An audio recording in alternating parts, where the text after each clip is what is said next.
Hey guys, Pro1701 here, and today I wanted to talk about trying to watch the 2003 Webcast version of Shada with Paul McGann as the 8th Doctor and Lalla Ward back as Romana. I watched the first episode of it, and it is hard going.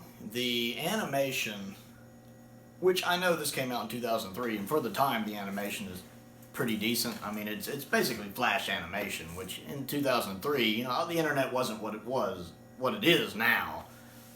You just can't do then what you could now. So they were having to work in the confines of just what they could do at the time. I get. Plus, I'm sure it was done on a budget because it's Doctor Who.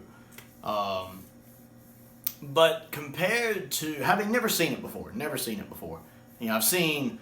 My first experience with Shada was the 2017 version of Shada, which I love, because I'm a big 4th Doctor fan and I love Douglas Adams. So going back and trying to watch this is rough. The animation, especially even compared with like the modern animations, this makes Fury from the Deep look like gold, and coming from me, that's saying something. Seeing the fact their mouths don't move with anything, it's very, very, very limited animation. It makes the 2016 Power of the Daleks look like Disney by comparison. So I found it really hard to get through. I like how some of the stuff has changed. I like the explanation at the beginning as to why this episode could be canon and how it ties in with the 5 Doctors with the time scoop holding them basically in stasis. It's a great way to use the 5 Doctors and tie that in, since Tom Baker didn't want to come back and do this webcast since he wasn't really doing Doctor Who at the time. So I like his little explanation to Romana about it when she's the president of the Time Lords, and how K9's still there, and I like that. You want to go to Earth? You love Earth. No, Master, the soil. See, K9 wants to go. That's actually a very 4th Doctor comment, but I do think a lot of the writing fits the 8th Doctor well. They do tweak it enough to where it still feels like the 8th Doctor most of the time.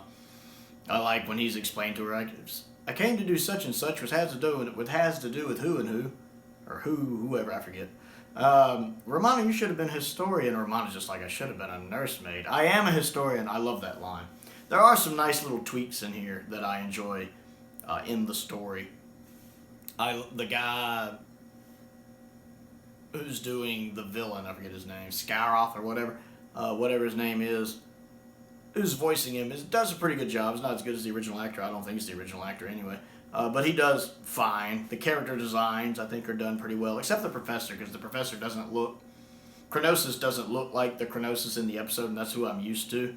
And I love the Professor. I just love the Professor in the 2017 version. I love him. Always asking people about tea and forgetting everything. I love him. The design they chose for him doesn't look right for me, so it kind of throws me off. I did like the very ending of part 1 when the villain is on his ship, because the character designs the designs for the ship they went with look really good. It looks very alien, much more so than like the 2017 version when he walks on the ship, and it just looks very foreign, very alien, definitely not from Earth. And I like when he's asking the computer for an analysis of the Doctor, and it's showing all the previous incarnations of the Doctor, how it keeps rearranging to the different previous incarnations all the way up to the 8th Doctor. I thought that was pretty cool and something the 2017 version doesn't do. I really actually like that. And then how the ship itself, it seems to have its own holographic face to put a face to the voice. That's pretty nice. I enjoy that. I'll probably end up watching the rest of it. I don't like that on the DVD release it's not done as 6 separate episodes, much like the 2017 version. While it has an ending credits and opening credits for each part, it's just done as one long thing, so you can't just take a break after episode 1 and then click to start episode 2. It's all done in one big play-all thing, even though it shows opening and closing titles for each part. Interesting thing that fascinated me was I went to watch it, so I plucked out my Blu-ray of it, and it's not on here. The imported Blu-ray, it's not on here. If it is on here, I can't find it. I've looked over both discs, and I can't find it. I was like, I could have sworn it was on here. I remember it being on here, and I could not find it for the life of me. So I'm utterly convinced it's not on here. But my American DVD release does have it on here. I do have the US DVD release, and it's on here. Yeah, right here, DVD Webcast 2003 is right here on the bonus disc. So that's weird that the UK version doesn't have it, but the US release does have it, unless I just missed it somehow. So that fascinated me. But yeah, the animation makes it hard to get through in retrospect. I'm sure for 2003 it was fine, and it was nice to be able to actually enjoy a full version of the story, but now that we have, now that we have the 27 version, it just makes way more sense to watch the 2017, or the 2017 version. Can't talk today. It makes way more sense to watch the 2017 version. Plus, it's just the Fourth Doctor, and I love the Fourth Doctor. 2, I just feel like the animation hasn't aged well. We can do so much more with animation now, especially if you're used to watching the Steelbook animations, or I should say the classic range animations with the First Doctor and Second Doctor.